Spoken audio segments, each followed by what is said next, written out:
Mon nom est Haruki Nakamura. J'avais 18 ans lorsque je suis mort à Tokyo. J'ai été réincarné dans une autre galaxie où je suis devenu le fils d'un exarque.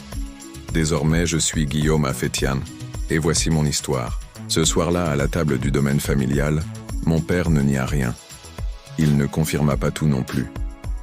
Mais ce qu'il admit, ou plutôt ce qu'il cessa de dissimuler, suffit à faire trembler les fondations de ma compréhension. Ce n'était pas un effacement. Ce n'était pas un oubli, c'était une reconstruction.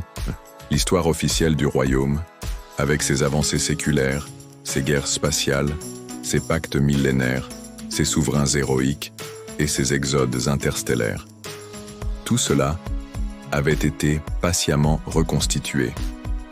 Non pas inventé de toutes pièces, ce n'était pas une fiction grossière, mais sélectionné, modélisé, ajusté, comme on bâtit un théâtre solide pour assurer les foules. Une façade crédible, mais creuse. Une chronique fluide, mais sans racines véritables. 25 ans. Un quart de siècle à peine. Et avant cela, un brouillard d'où rien ne remonte. Ou plutôt, rien qu'on ait laissé remonter. Mon père n'utilisa pas le mot tabou, mais moi, dans le silence retentissant de son regard, je le formulais mentalement. Simulation. Et si ce monde n'était pas une suite mais un point de départ? Et si l'histoire que nous récitons avec tant d'assurance n'était qu'un récit de remplacement? Et si moi aussi je faisais partie de ce récit, sans l'avoir su? Je repensais aux incohérences, aux dates décalées d'un siècle à l'autre, aux monuments dits antiques mais sans la moindre patine, aux fresques trop neuves, aux parchemins vierges de moisissures malgré leur âge supposé, à notre langue, si bien construite qu'elle semblait n'avoir généré aucun accent ou dialecte. À cette sensation étrange, parfois, au réveil, que tout, les sons, les odeurs, avaient été disposés quelques heures plus tôt, comme une scène soigneusement préparée avant l'entrée des acteurs. Dans les jours qui suivirent, je fis ce que tout esprit formé au doute apprend à faire. Je cherchais les jointures, je compulsais les archives, les doublons, les versions concurrentes d'un même décret. Je demandais l'accès aux manuscrits primaires, consultais et comparais les empreintes numériques. J'étudiais même les sols, les strates géologiques, les niveaux de cendres fossiles, les couches de sédimentation. Je sollicitais des échantillons auprès de laboratoires indépendants, anonymement, et je trouvais pas de preuves définitives.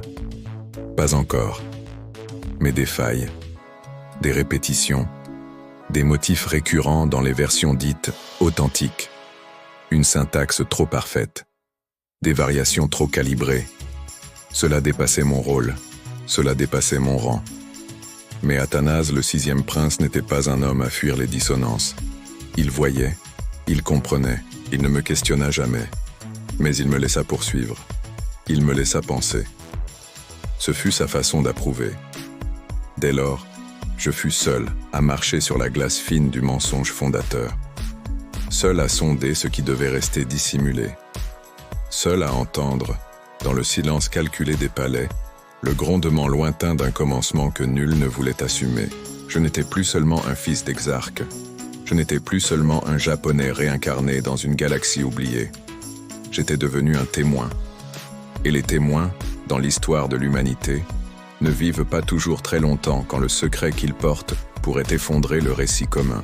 Pour ceux qui pressentent que la réalité est un voile fragile, pour ceux qui veulent remonter aux sources effacées de la mémoire collective, pour ceux qui sentent que l'histoire, la grande, la vraie, ne tient qu'à un fil, L'ombre des princes, chronique des rois roux, tome 1, plonge encore plus loin dans les mystères des royaumes de cette nouvelle humanité. Intrigue feutrée, héritage brouillé, transmission du pouvoir et silence des anciens. Disponible dès maintenant sur Amazon en format broché et Kindle. Le passé est un voile. Oseras-tu le soulever en t'abonnant, likant, commentant et partageant ?